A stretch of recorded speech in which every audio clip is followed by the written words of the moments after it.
American Sports Cavalcade.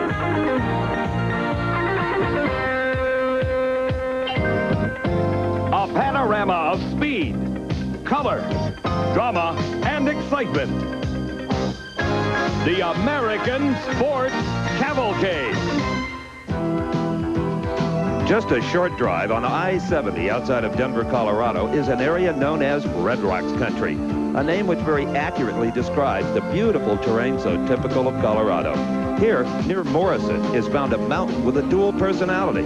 On one side is the famed Red Rocks Amphitheater, built by the Civilian Conservation Corps in 1936. It is said to have the finest outdoor acoustics anywhere. Now, climb to the top of Red Rocks, look down, and you'll find another stage where the music comes from 4,000 horsepower nitro-burning drag racing machines.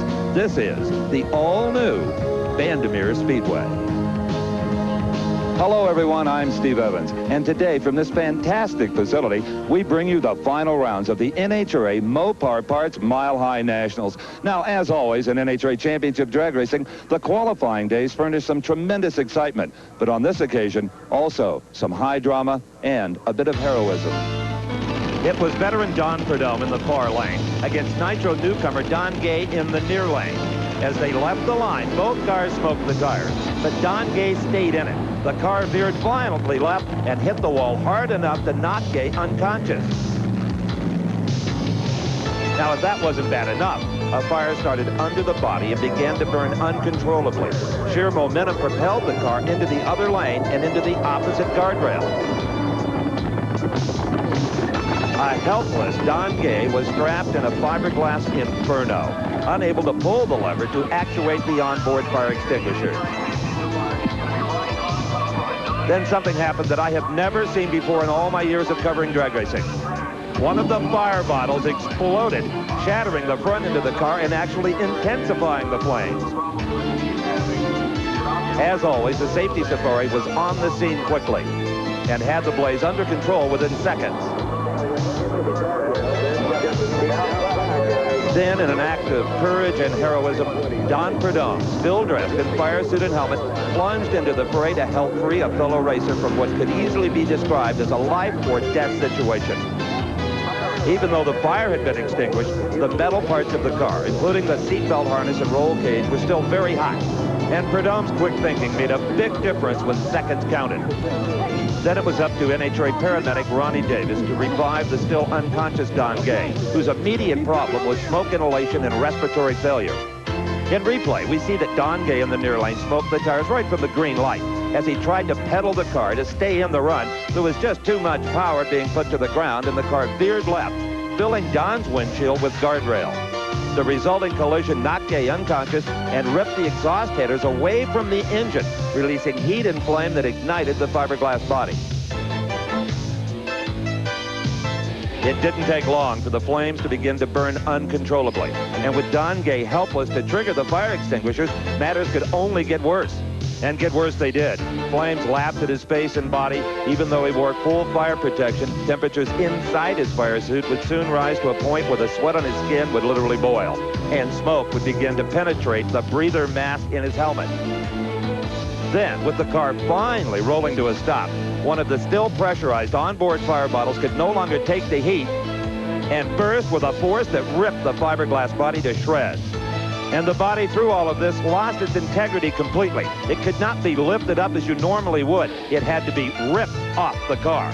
Prudhomme, having experienced situations like this, knew instinctively what had to be done and did it.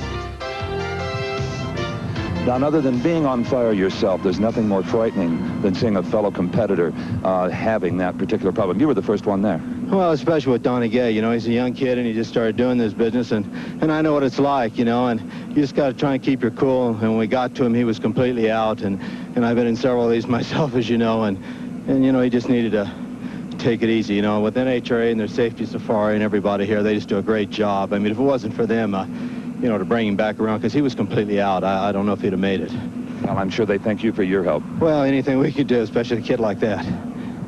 And Don Prudhomme would be quick to tell you that any funny car driver, dressed for the occasion as he was, would not have hesitated to jump in to the fire.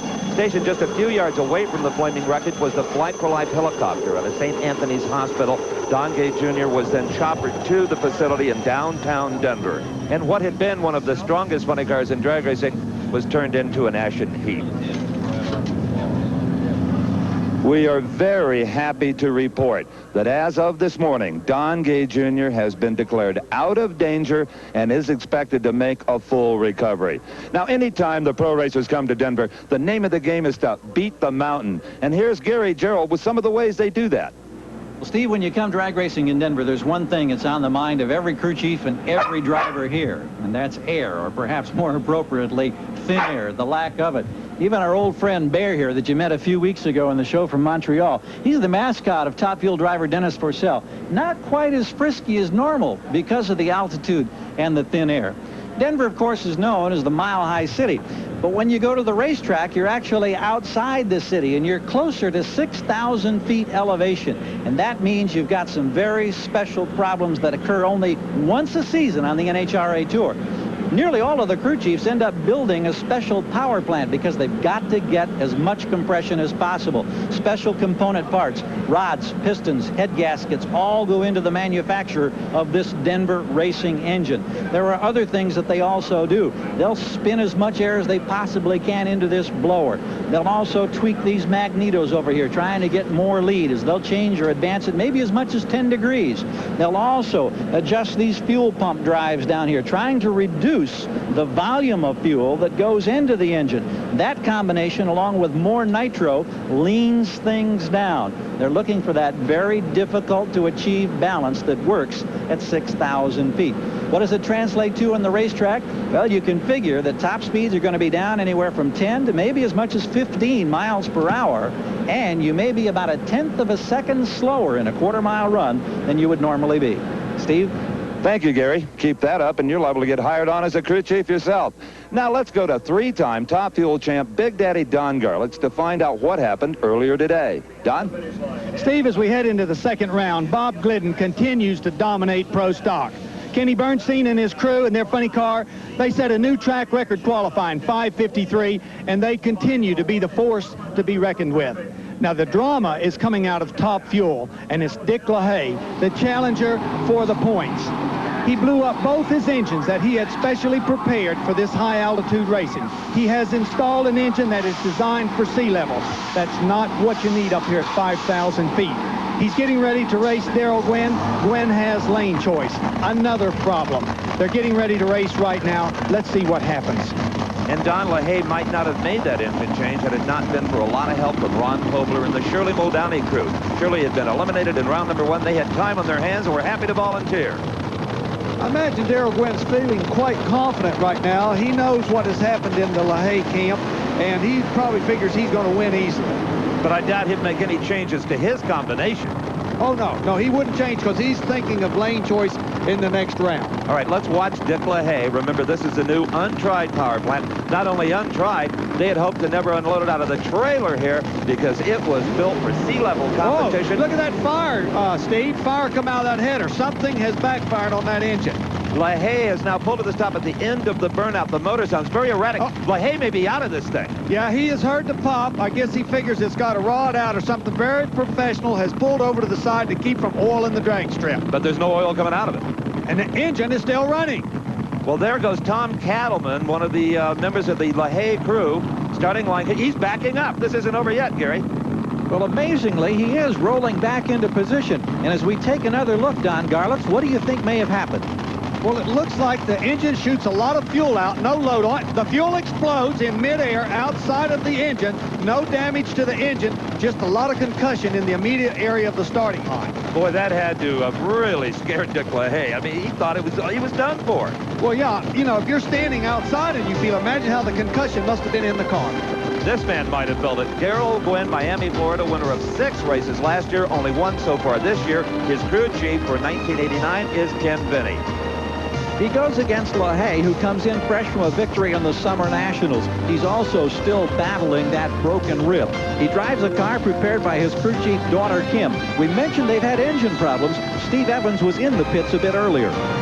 For the Mile High Nationals, Dick and Kim LaHaye prepared two what the racers call mountain motors, much higher compression to make up for the thin air. Well, in qualifying, they broke one of those mountain motors, and then tragically, in round one earlier today, they broke a lifter in the second mountain motor. Now, the only thing they have left to put in the dragster, in fact, it's already in, is a sea-level combination. Let me show you the difference. It is considerable.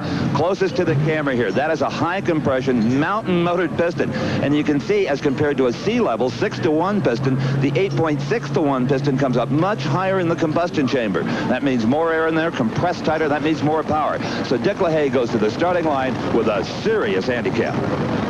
And we're about to find out whether or not he can turn that handicap into a victory as he goes against Darrell Gwynn. Round two, top fuel. We're taking a look at LaHaye on the near side. Gwynn is on the far side. And I guarantee you, Gary, that Dick LaHaye has done everything to that car you talked about on your open. More nitro, more lead, and more blower boost, Don Garlits. It's called 10, 10, and 10.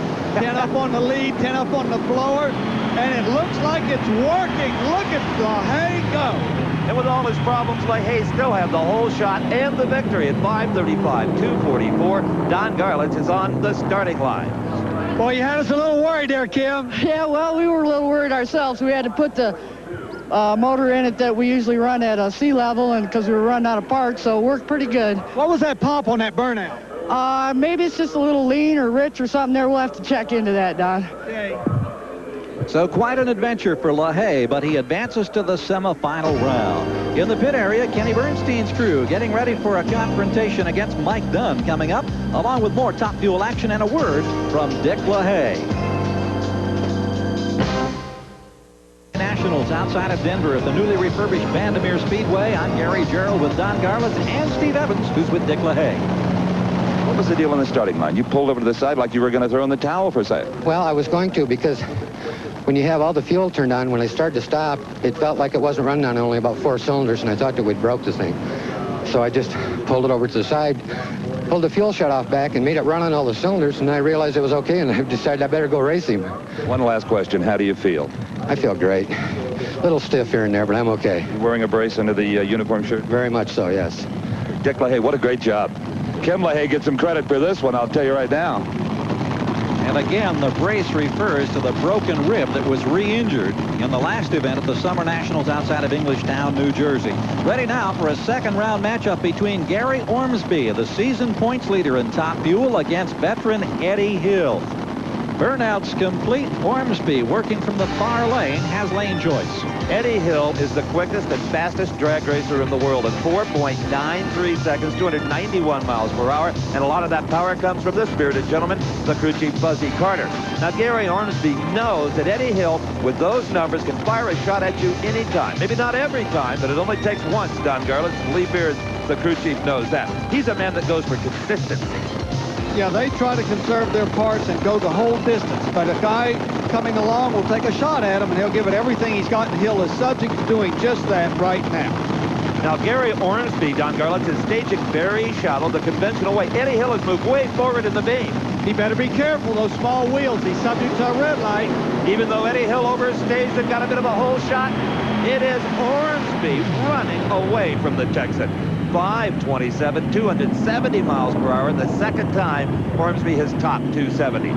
Don Garlits is with Lee Beard.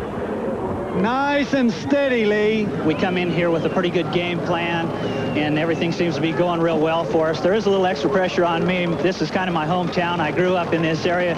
My family's here watching for me, so it feels great to put in a good show in front of them. Yeah, I saw your dad earlier. Thank you, Don.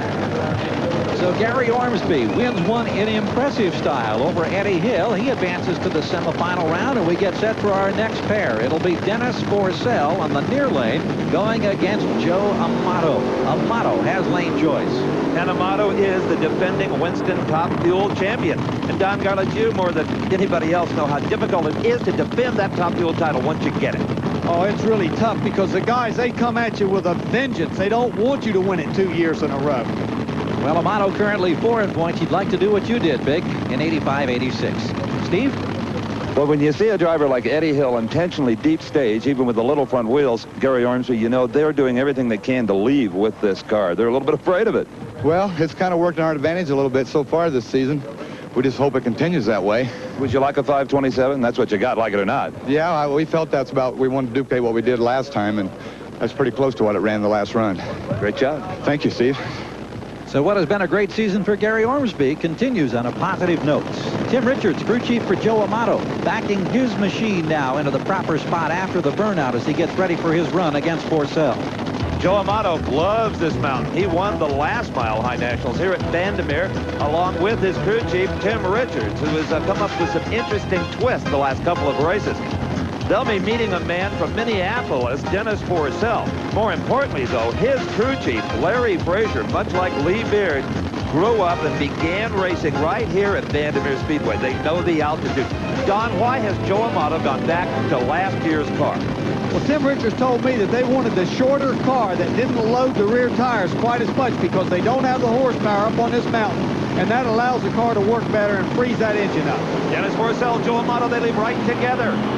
Porcel a little out of the groove.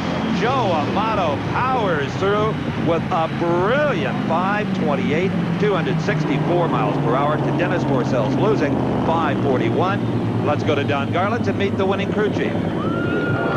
Well, 28, you happy with that? Oh, yeah, we're plenty happy with that. That's our tune-up run for the next round, really. We figured the third round would be LaHaye. That's a tough run any day.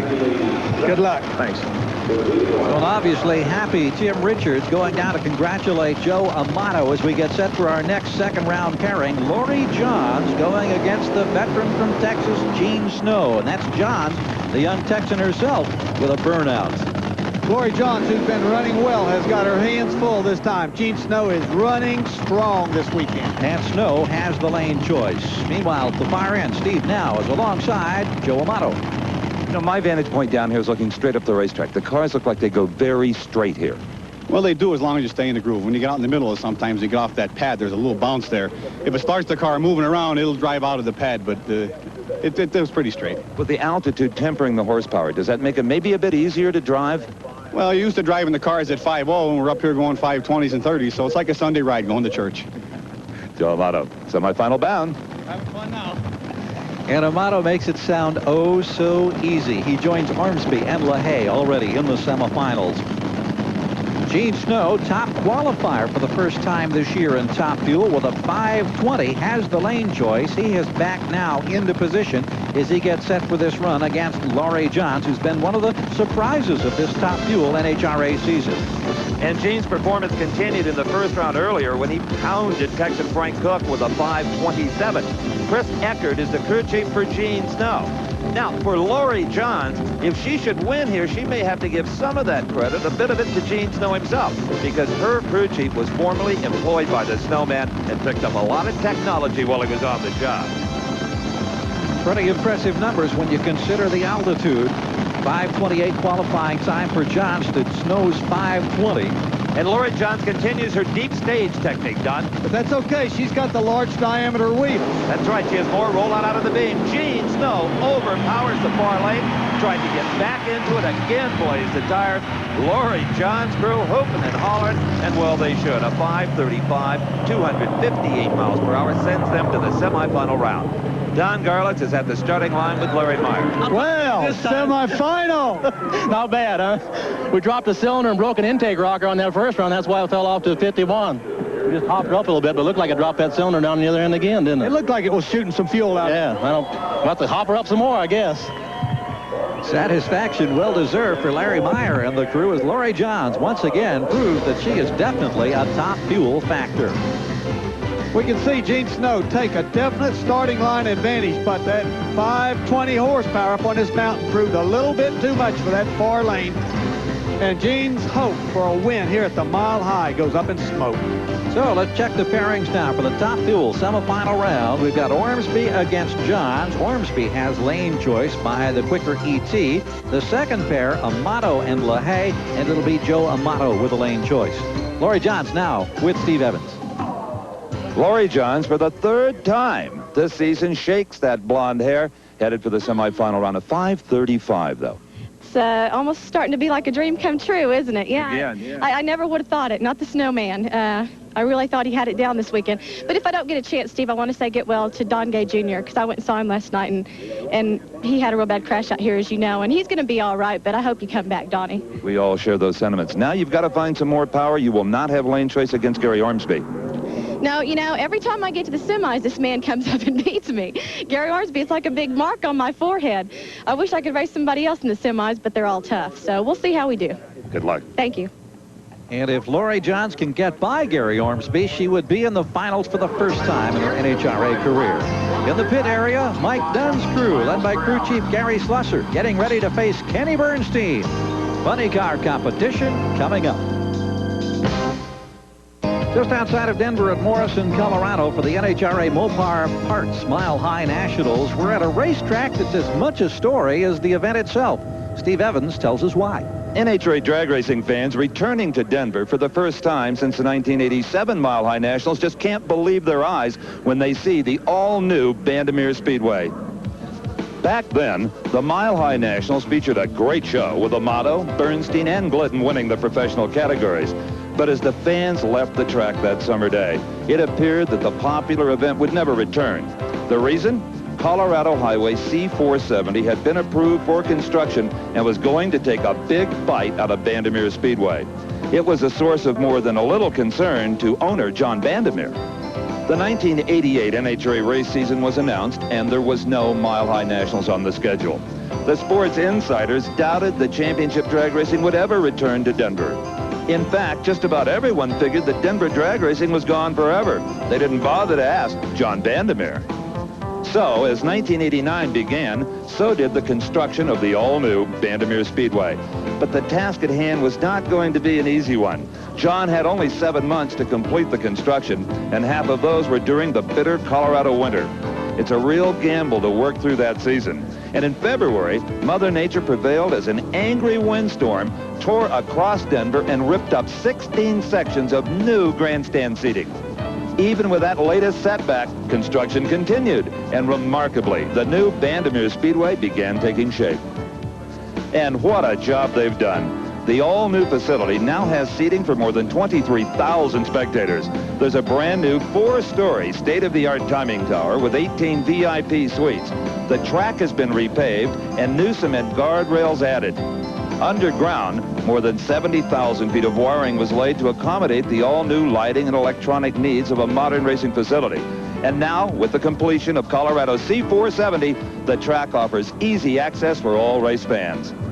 And John, I know that this facility is a personal triumph for you and your family. You have literally invested your lives here, not to mention, what, $3.5 million. For race fans everywhere, thank you and good luck. Well, thanks to you, Steve. We look forward with confidence to keep the NHRA Mile High Nationals in Denver right on through the 1990s and beyond. Go get them. Thanks. An amazing renovation project now complete as we get ready for funny car competition round number 2. Bruce Larson will be going against Jim White, and what a year Bruce Larson is having as the season points leader, but his lead has been shrinking against the on-rushing defending champion Kenny Bernstein. And it shrunk even more in qualifying. Bernstein qualified low, which was worth a bonus 50 points. He is now just a very few points behind Larson. Yes, and it's getting tougher and tougher. And that puts a lot of strain on the crew and the driver, Steve, because they must stay alive a round at a time. You know, normally, if you got Jim White, the way that car has been running, Roland Leon's Hawaiian car, you'd say, boy, this is a good draw. But they have found some of the gremlins in that car.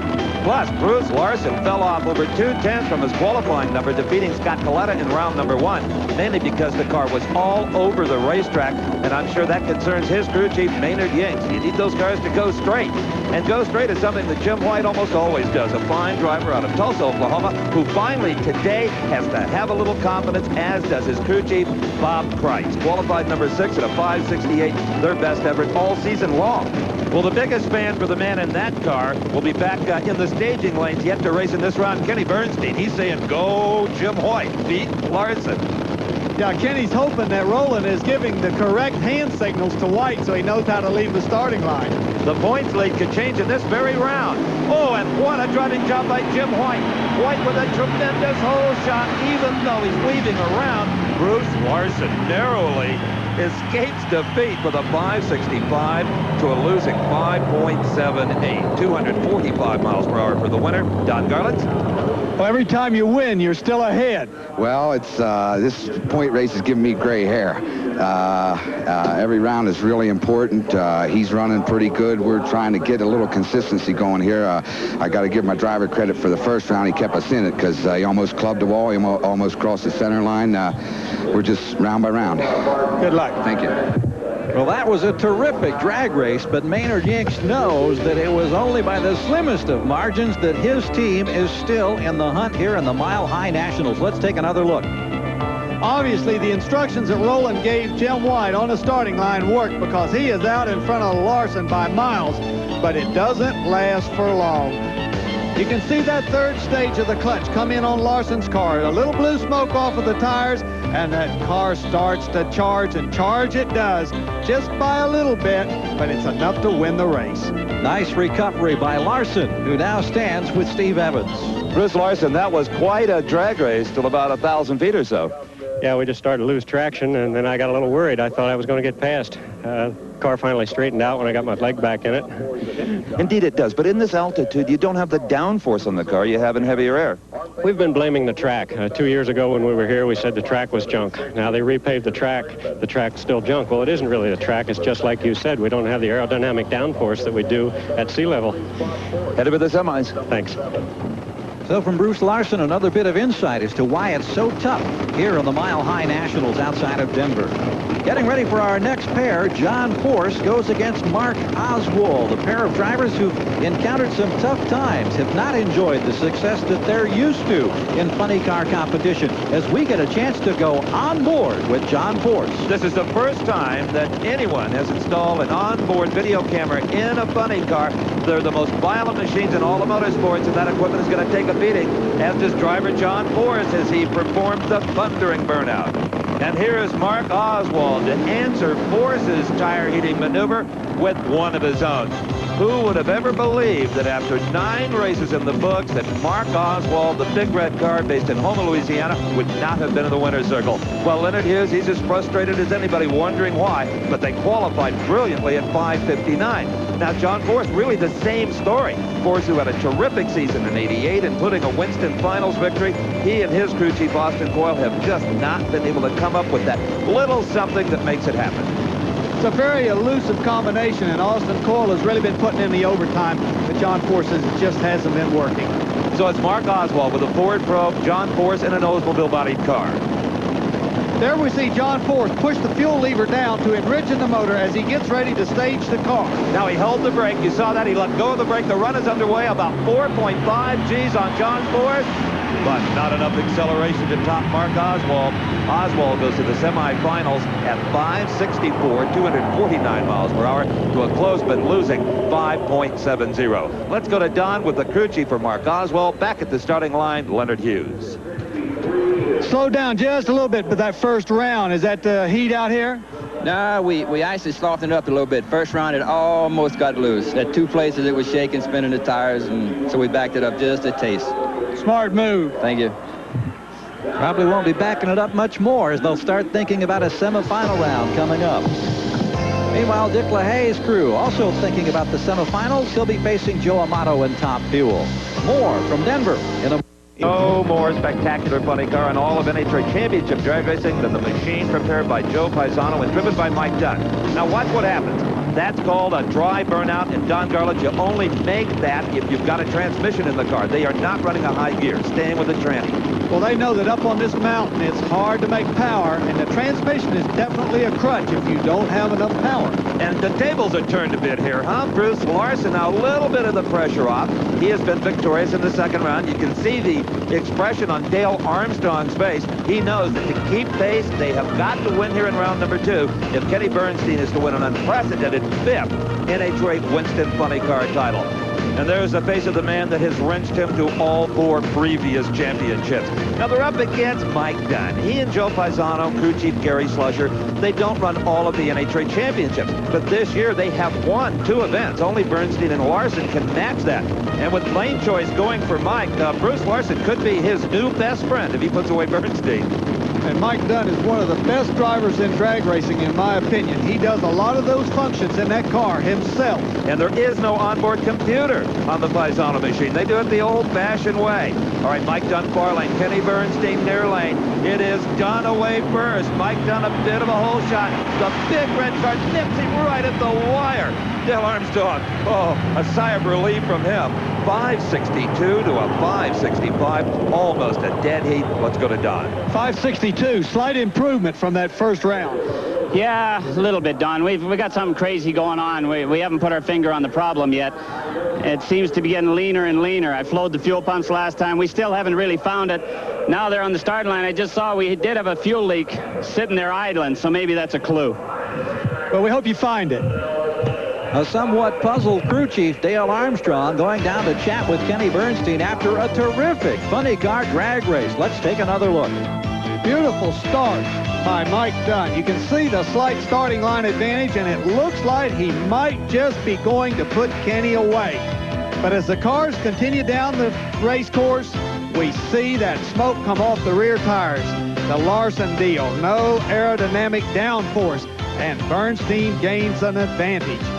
By the slimmest of margins, Kenny Bernstein goes to the semifinals. It was that close. A lot of drivers are telling us they can feel the car spinning the tires almost all the way down the racetrack. Pretty much so, especially off the concrete, Steve. It'll just keep on spinning, but you don't worry about it unless that smoke starts coming up on the inside and you can see it out of the corner of your eyes. Then you got to worry. I have a feeling that 562 is exactly what Dale Armstrong hoped this car would run. Hope it would happen that way, especially and not hurt it so bad. That's the main thing. Now you got something to work with.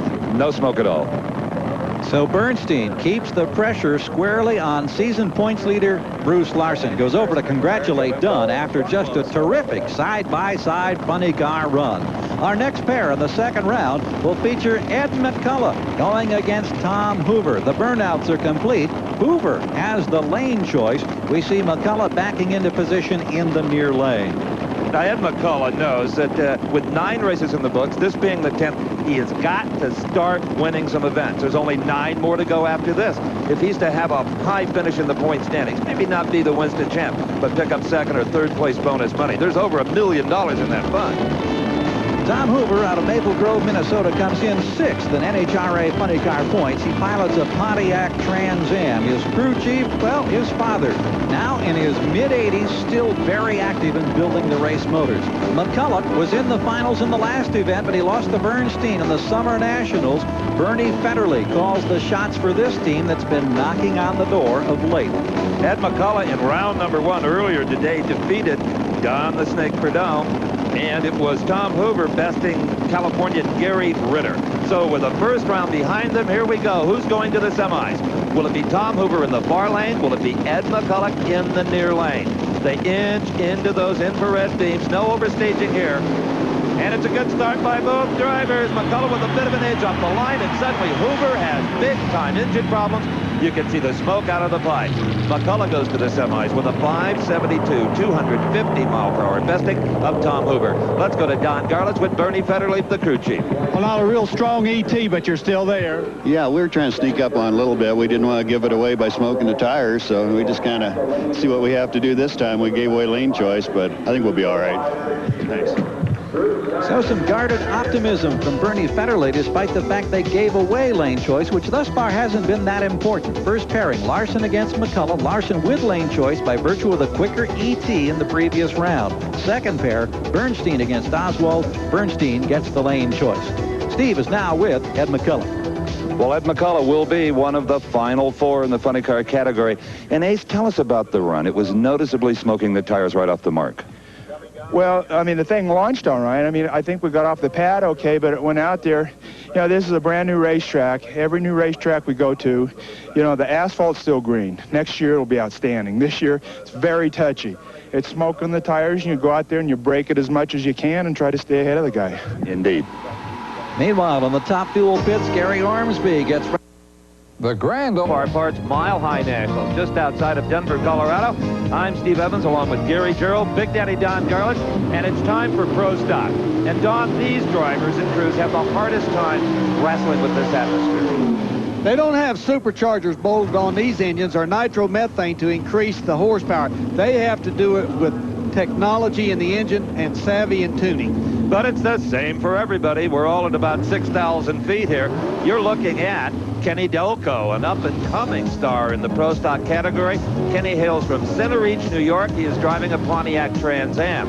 He'll be up against yet another Pontiac Trans Am, the yellow car driven by Jerry Ekman from California.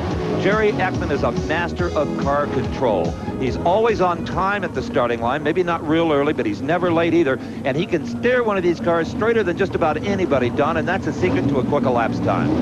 That's right, Steve. And also, these cars run very much the same as they do at sea level. The strong cars are strong and the weak cars are weak. It's up to the drivers to get a good advantage at the starting line. And it's Ekman away first. Ekman ahead of Delco in the near lane. And he stretches it out to a 793 at 172 miles per hour to Kenny Delco's 8.08, 172 miles per hour also. So that'll bring us now to our second pair in the second round of Pro Stock competition. We're watching Darrell Alderman heat the tires in his burnout from the far lane. He'll be going against Bruce Allen, a three-time winner this season, currently number 2 in points. Darrell Alderman is seated in the only competitive Dodge in all of Pro Stock racing, having won the Gator Nationals earlier this year. That's a Chevrolet Beretta for Bruce Allen. Bruce Allen from Arlington, Texas, originally from Michigan. He moved down there to join the Ruhr and Morrison team. Darrell Alderman, another transplant. His entry may say Fairfield, Illinois. Just talk to the boy. He's from the South, I guarantee you. Alderman knocked off Don Kuntz in round number 1, but he may have his hands full in this one now against Allen, who's had great success this season. And it's Alderman who carries the big reputation off the starting line. That's what took him to the winner's circle earlier this year down in Gainesville, Florida. Chevrolet and Dodge, and it is Bruce Allen. 4 100s in the bank off the starting line. The Dodge comes on, but not hard enough. David Rear says, okay, that's one more. Bruce Allen wins at 787 to a losing and quicker 785. Speed for both men, 175 miles per hour. Well, once again, we're seeing terrific side-by-side competition here in Denver. Don Garlitz, this is a fine Pro Stock run.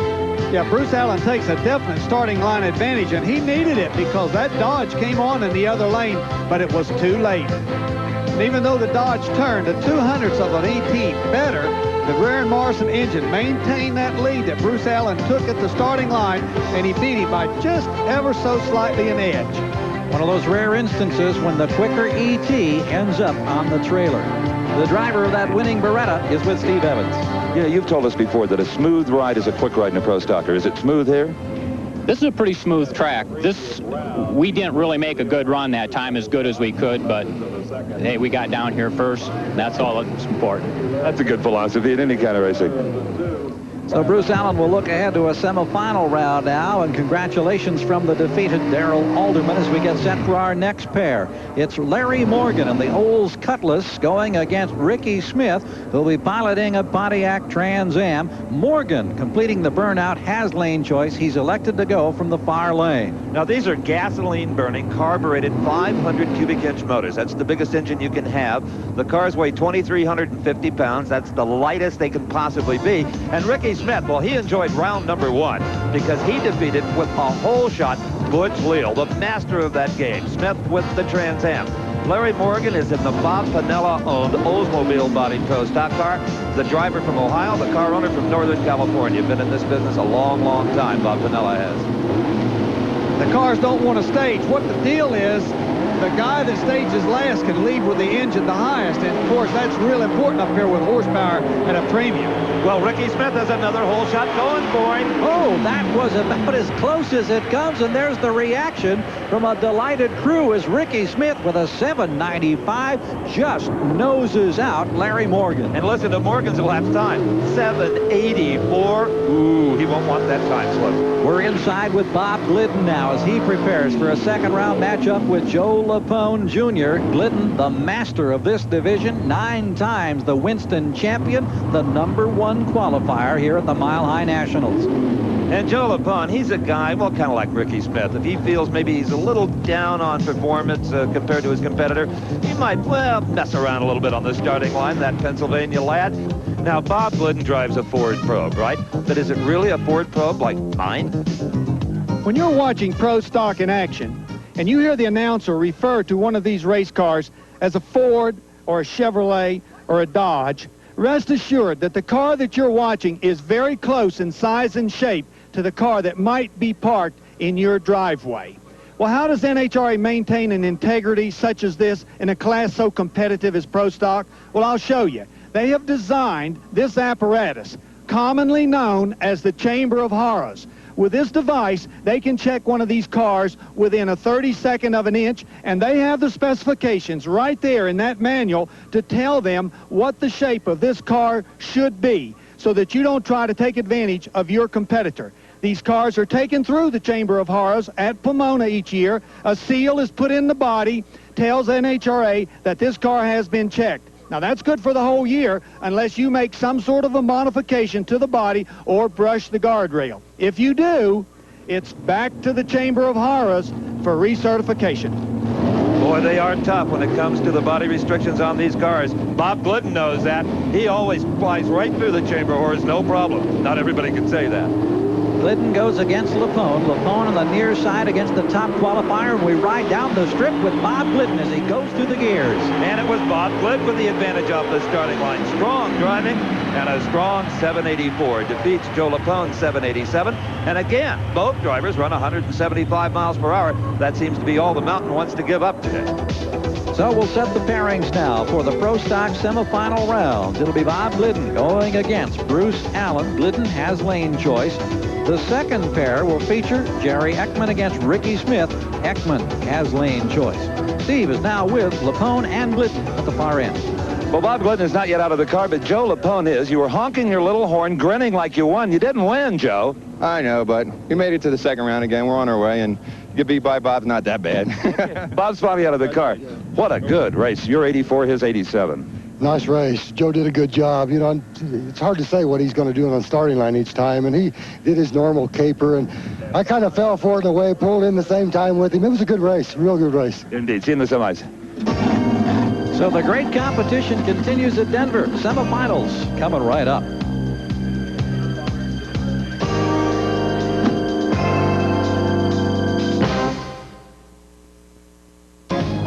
Without question, one of the most spectacular settings you'll find anywhere on the NHRA circuit, the Mile High Nationals just outside of Denver, Colorado. And right now, Steve Evans has a special guest.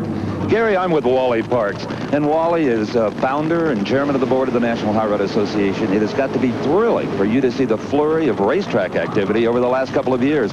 Houston, Dallas, Topeka, Atlanta, and now Denver with a super track.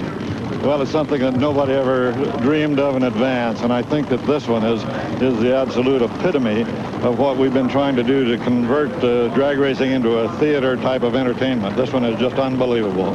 And it shows that the track operators have tremendous confidence in NHRA drag racing. $3.5 million here alone.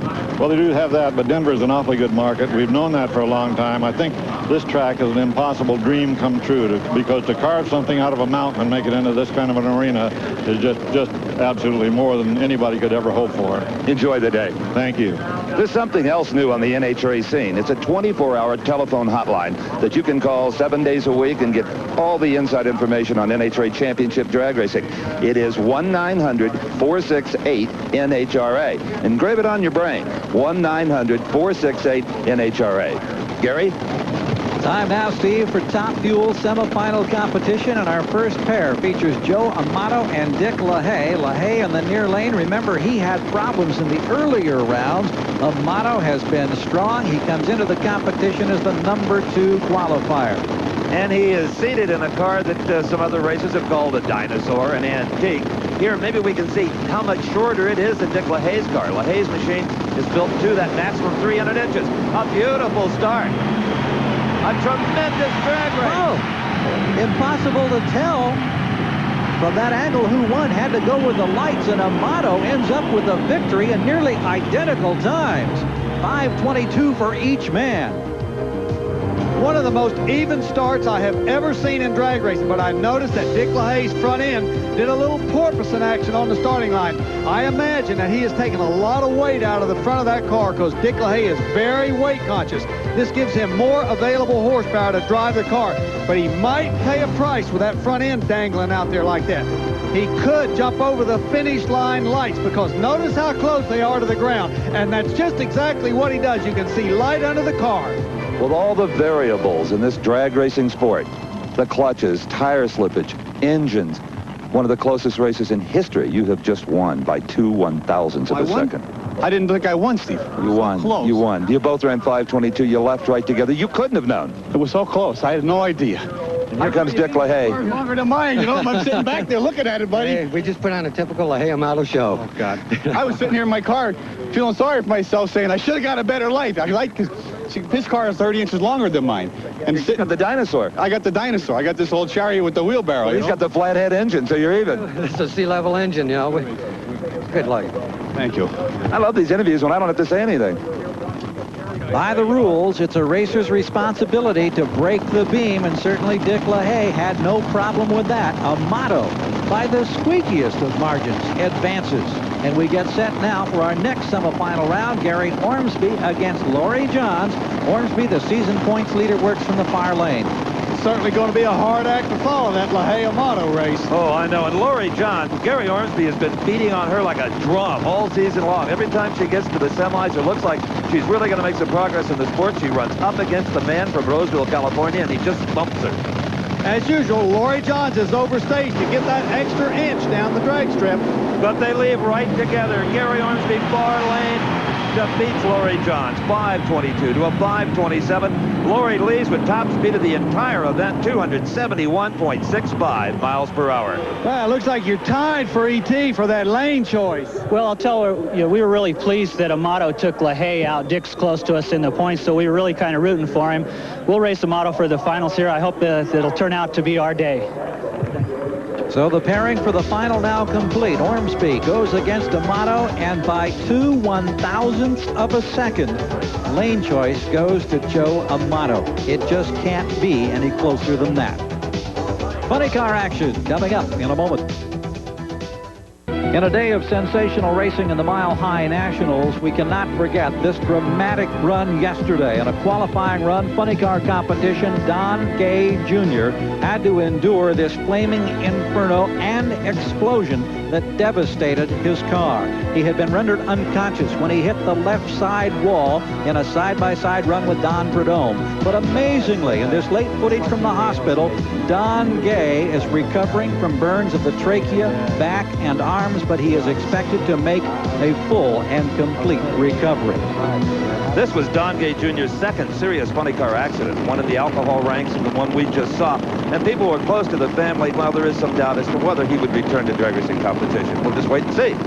Ready now for the funny car semifinal. Bruce Larson goes against Ed McCulloch. The burnouts are complete. Larson, backing his entry into position, has the lane choice. He's elected to go from the near side of the track. And remember, Larson and crew have their feet to the fire. They must win every round if they want to keep up.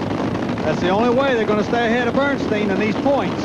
And just like round number 2, Bernstein can see from back in the staging lane. And you know he's saying, come on, Ace. Just do me one little favor here, will you? Get rid of that guy from Pennsylvania. And McCulloch, he doesn't need any encouragement from Bernstein to want to do that. He needs the points desperately himself. And this is only the midpoint of the season, so this looks like it could be a battle that'll endure to the bitter end. And McCulloch was off the mark first, but look at the power of Bruce Larson.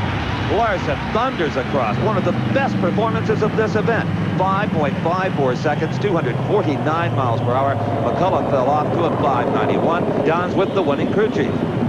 5:54. Boy, we needed that and to head into this final. You know, it's going to be a dogfight. Either one of them cars we got to face are really performing well here, and I'm glad to see where our performance step up a little bit. Well, that's a fantastic run. That's just 100th off the absolute record. Well, we knew we had to get after a little bit to beat McCulloch. He put a job almost at Englishtown. Thank you. An appreciative crowd acknowledging the effort of Larson and the return of his teammate Joe Amato on the return road as we take another look at this match between McCulloch and Larson. McCulloch makes a storybook start, and it looks like he's going to be able to handle Larson. And all of a sudden, you'll notice some fuel starts to come out of the pipes of McCulloch's car. That's a sign it's dropping cylinders, and that's all Larson needed. And the power pulls right on out in front and train lets him to a beautiful 5:54. And already led for the second half of the semifinals is Mark Oswald in the bright red Ford Probe, and he's up against, I don't have to tell anybody watching, Kenny Bernstein. Bernstein, the same deal. The pressure back on him again. Larson continues to earn points. 200 around. And Oswald, a man who hasn't won uncharacteristically this year, has been in the finals twice, lost both of them to Kenny Bernstein. A perfect start. No advantage off the line. And look at Oswald. Car owner Paul Candy says that's the one we needed. Oh, my. Low elapsed time of the entire event. 5.50, 258 miles per hour. And once again, we're seeing another terrific run here in the Mile High Nationals. One of the most perfect starts in funny car I've seen in years. The cars came off the line tied together. But that motor designed by Leonard Hughes began to make some serious horsepower and shoved that car out in front of Bernstein. I bet he didn't know what hit him. Look at that thing go. 550 on top of this mountain. What a run. And here was the margin of victory for Mark Oswald, just over a car length, as he now goes to the funny car finals against Bruce Larson, and Oswald will have lane choice. Oswald is now with Steve Evans.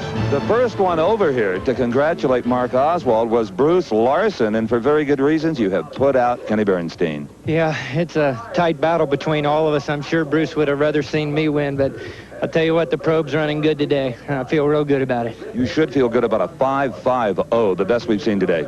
Yeah, I figured that. It felt real good. We just kind of went back to the way it was first round, and we've just been tweaking the other end a little bit. It's spinning the tires, but it's getting down through there. Lane choice? Yeah, it might be a hard decision. I think the track got a lot better, as the heat went away today.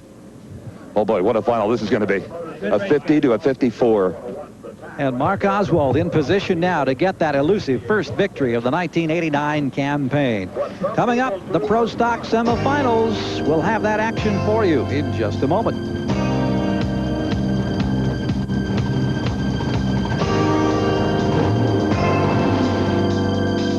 Mopar Parts Mile High Nationals. That is Ricky Smith in the blue Trans Am, Jerry Ekman in the yellow Trans Am. Now, Ekman has watched Ricky Smith have his way with Butch Leal and Larry Morgan, pole-shotting both of them, so they move up to pre-stage.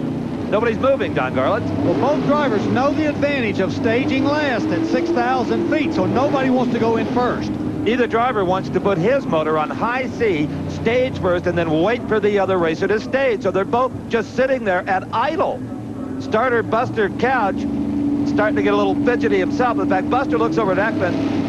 Hey, Buster's having a good time with this, too. Buster has shut these Pro Stocks off earlier this year for this. Now, Ekman has moved forward and staged. Smith still sits there. Look, Buster's counting him out. Buster could have thrown the light. Had Smith not moved in, Smith would automatically got a red. Side by side after a green light start. Oh, boy. It is Jerry Ekman and the Bill Orndorff Trans Am at 792 to Ricky Smith 794. The racing just gets better and better regardless of the category. Smith knew he had to have a starting line advantage because Ekman had run better than him by about 0.04 of a second in the previous round. And I'm surprised that he was able to do as good a job with Buster standing over there giving him the 1, 2, 3 count. But Ekman had a little bit more power down course, not much, but just enough to squeak out in front of Smith for the win. Terrific battle between a couple of the low qualifiers. Ekman came in number 12, Smith number 14, but Ekman, by that slim margin, prevails and advances to the finals. Steve is now with the winner. How long were you willing to wait for him to stage? Well, I was just trying to be sportsmanlike. I thought he was having trouble.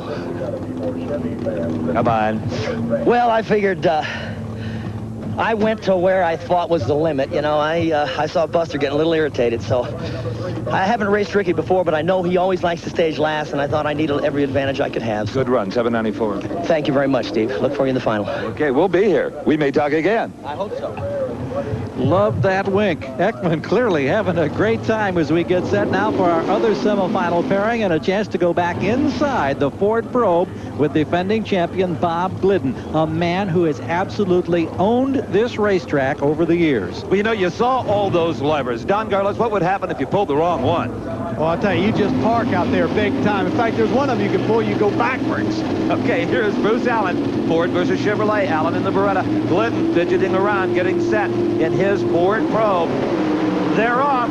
You can see through the window the Beretta of Bruce Allen. It stays there right alongside Bob Glidden. Now it drifts back, almost a full car length. Glidden goes into the final round against Jerry Ekman. A 783 for Bob Glidden, who's won here 5 times in the past, 175 miles per hour against Allen's 788. So the pairing for the Pro Stock final, Glidden against Ekman, and by virtue of that run moments ago, Glidden gets lane choice. Gary Ormsby's crew, Lee Beard, the crew chief, hard at work, preparing now for the Top Fuel final. It'll be Ormsby, the season points leader, against 2-time champion Joe Amato. Back outside Denver, Joe Amato's hard-working crew, readying his machine for a Top Fuel showdown in the finals against Gary Ormsby. There are many classes that compete at every NHRA event, and earlier Steve Evans looked at a very special top alcohol dragster. Just in case you thought front-engine alcohol cars were a thing of the past, take a look at the Boggs brothers entry from Ohio. They are qualified very well in the alcohol dragster class, and they don't even have a dragster. This is really an altered roadster. Ron Boggs ran for many years in competition eliminator with a supercharged engine and a short wheelbase roadster. He finally quit, like almost everybody else, because you couldn't win enough races. He thought, let's go run with the alcohol dragsters, and he did, with the front wheels right here. You talk about a scary ride. They were competitive, but kind of all over the racetrack. So NHRA said, wait a minute, you guys want to run a roadster? Fine. Put the front wheels out here, the minimum length for an alcohol dragster, and you'll be okay through the end of 1989. Because in 1990, for safety reasons, the engines must be behind the drivers in all cars so they can indulge themselves for a few more races. Almost hate to see the old girl go. Gary, tell us how the Boggs boys did in final eliminations in the rest of the sportsman categories, too. Well, Boggs was able to take his unique machine all the way to the semifinals, where he ran into Corey McClenathan, and that proved to be the end of the line. McClenathan in the near lane got the victory. Boggs was all over the racetrack, but he had a great weekend while it lasted. But it was McClenathan who went on to get the victory in that division. Brad Anderson, a winner in Top Alcohol Funny Car. Steve Taylor, the competition champion at Denver. Super Stock champ, Jim Hawkins. The stock crown went to John Duesenberry. In Super Gas, it was Mike Ferderer. And in Super Cup, Rich Borba. You know, Gary, I asked Ron Boggs if in 1990 he would build an alcohol dragster. He said, nope, alcohol funny car. You can still have the motor in front. So now we're ready for the Pro Stock Finals. Bob Glidden goes against Jerry Ekman. We've talked about Glidden's dominance here at Denver. He's won the last 3 times around. Also in the early 1980s, 5 victories on this racetrack. And in fact, he's been in the finals here 8 of the last 9 times. And don't you know that Jerry Ekman is keyed up right now, just wound up tight in his brain, Don? He knows he's got to get a starting line advantage. Glidden has been running super strong all day long. Glidden trying to get comfortable, hand on that first gear lever. He'll pull that as soon as the car leaves. Look at Ekman get away on that hole shot. All you can see is Ekman's parachute. He's that far out in front. But at the finish line, it's Ekman looking at the Glidden parachute. The Glidden boys, Rusty and Billy, celebrate. Glidden 783 to a losing 793. What a drive by Jerry Ekman, winning speed 175. Donna's with that up. What do you think of that? Oh, it's very exciting. It's been a very long day, and we've hit kind of a drought for the last 2 or 3 races, and it's good to be back on track. It's good to be back in Denver. We love it here. Great. It's good to have you back. Thank you, Don. Career win number 73 for the man who has dominated Pro Stock for years. One of the most beautiful starts I've ever seen in drag racing. Ekman cut almost a perfect light, .403. A 400 is a perfect light, because if you get a .399, you get a red light. So Ekman did everything he could possibly do. In fact, if he'd have cut a .40, he still wouldn't have beat Glidden, because Glidden just had too much power in that Ford Probe. And power all the way down the racetrack. We have seen it time and again all year. And here, the finish line camera shows you the final margin of victory, less than a half length. In 6 finals this year, 6 wins for Glidden, who's with Steve. Everybody that Bob Glidden raced today took their shot, but they needed more than one to get you today, Bob. Another 783 with a 7. That's 3 elapsed times identical to the thousands. We needed every bit of it today, Steve, and in the final, let me get Ekman in here. You know, this guy, here again, he's one of the slower cars. He did a great job today. You hear that? He calls you one of the slower cars. Well, didn't you notice? He went around me. What can I say? Hi, Mom. Great race for us, especially. I know Jerry feels great. He would have loved to have won the race, but we talked about it before we actually ran, and just to be here in the final in Pro Stock Eliminator that's great for us. You remember last year in the Winston All-Stars when he picked your pocket for $30,000, huh? I'll never forget it, pal.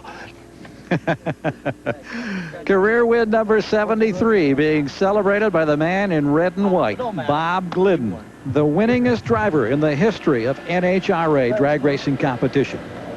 And Gary, down here on the starting line, Maynard Yingst is changing a main fuel jet on Larson's car at the last moment. Very unusual in my experience. Speedway, the NHRA Mopar Parts Mile High Nationals. I'm Steve Evans, along with Gary Gerald and Big Daddy Don Garlett.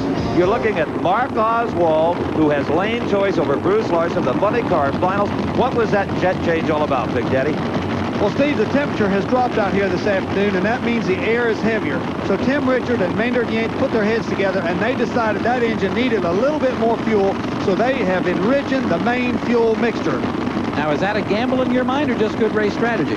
I think it's just good race strategy. That's what the computers and all are about, to tell you what the car needs. Now, as we watch Leonard Hughes back Oswald into position, a bit earlier, Steve Evans talked to the other half of the combination. You can't pick up a racing journal without reading about a team breaking up. That seems to be just part of the industry. Candies and Hughes, however, have been together for 26 years. 1 year longer, Paul Candies, and you've been married. What's the secret?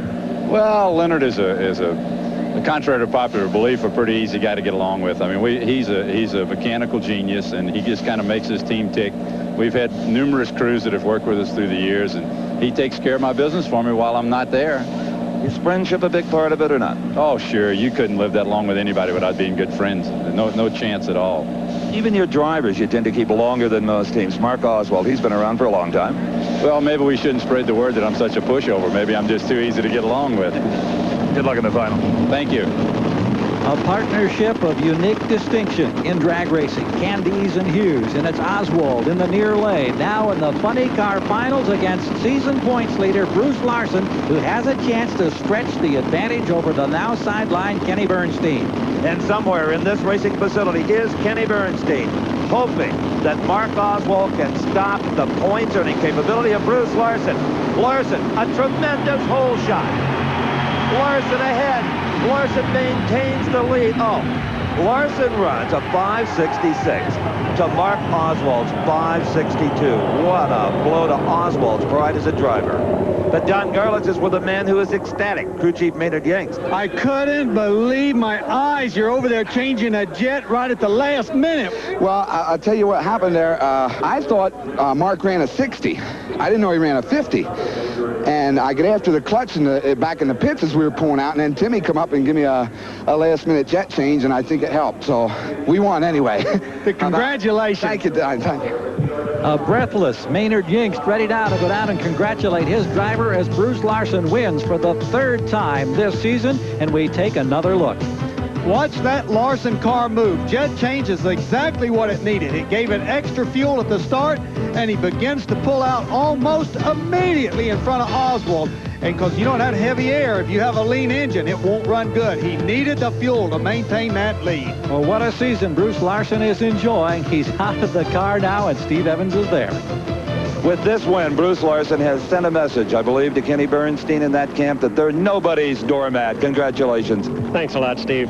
You won it with a hole shot. You ran slower, but you got there first. Is that right? Good. This Century Tax and Gauges, Key Parts, Oldsmobile, Kendall Oil car just flew today. It hooked up to a track that a lot of other cars couldn't hook up to. That was partly to the credit of Tim Richards and Maynard Yingst and my whole crew. So they kind of made it easy for me. Were you concerned at all sitting in the car when Maynard started changing jets? Well, Tim come over and had an idea that he thought would work, and when Tim speaks, it usually works. Absolutely. Who do you suppose that could be? Hey! For 3 decades, Bruce Larson has been battling in the drag racing sport. Never has he enjoyed the success that he's enjoying this season as the funny car points leader, now savoring his 3rd win of the year. Jerry Amato, meanwhile, up on the line, guiding her husband Joe Amato into position for our top fuel showdown. It'll be Amato against Gary Ormsby as Lee Beard, now having made final calculations, watches his man inch into position. Well, we're getting ready to find out whether the Dinosaur is better up here on the mountain or the modern dragster. Both of these cars come into this round with almost identical ETs to the thousandths of a second. So in the far lane is Joe Amato, the reigning Winston Top Fuel champ. In the near lane is the man who is trying to steal that number 1 off the side of Amato's car. A beautiful side-by-side start. Amato out-horsepowers Ormsby and wins it. 5:21 to a 5:33. It looked like maybe a whole shot for Amato. No, that's just how much harder his car left the starting line than Ormsby's. Don? Congratulations, a new track record right on the final, right when you needed it. Well, this is definitely a gratifying day. I mean, Ormsby is a real tough car right now. He's a tough customer, and we're very happy to beat him. Well, he couldn't deal with that 21. No, not in this run, but who knows on the next day. Well, that's another race. We'll worry about that later. We're real happy about this one. Congratulations again, Tim. So Tim Richards has a hand in a pair of victories in the Mile High Nationals. Let's go back and look at the launch now in the Top Fuel final. We see Gary Ormsby take a slight starting line advantage, but we notice a lot of clutch dust coming out of his car. He spun his tires several times at this race, and I'm afraid he was just a little bit too conservative on his clutch, because Amato made up a lot of difference in that first 600 feet of the race. And look at him stretch it out now. Even though Ormsby runs 270 miles an hour, it's not good enough. And look at the reaction from the Amato crew. Joe is now with Steve. You did it all right today, Jose. He set the pace for me. You know, the captain has to pull it in. My guys did an outstanding job. All the people from TRW were here. We had to pull it off. But the guys, Timmy and the boys, did the job this weekend. You know, they coming up on this high mountain. This is a crew chief's nightmare up here. Tell me about the race itself with Gary. I knew I had to get a good light because, you know, he's a lever. And we staged, and I didn't want to bring the motor up too high, but we had a lot of power in it. And the thing that left, I know I left ahead of him because the car, or I was in front of him, had the wheels up, and it just boogied down that track, and it went straight as an arrow. Right into the winner's circle. I looked over there, and he was right there, but he was way behind. And the points, good, huh? Well, it's not enough, Steve, but we're still here. We're in the winner's circle, and that's all that counts. Indeed. You know, Gary, I've never seen better racing, but more importantly, I have never seen these professional men and women have as much fun racing as they have here at Bandimere Speedway. All right, guys. It indeed has been a memorable weekend as we congratulate Bob Glidden, Bruce Larson, and Joe Amato. For Steve Evans and Don Garlitz, I'm Gary Gerald. So long from the Mile High Nationals. Oh, my man, he wins it a whole shot, huh? The executive producer for American Sports Cavalcade is Harvey M. Palish. Produced and directed by John B. Mullen. Promotional consideration provided for and a fee paid by the star.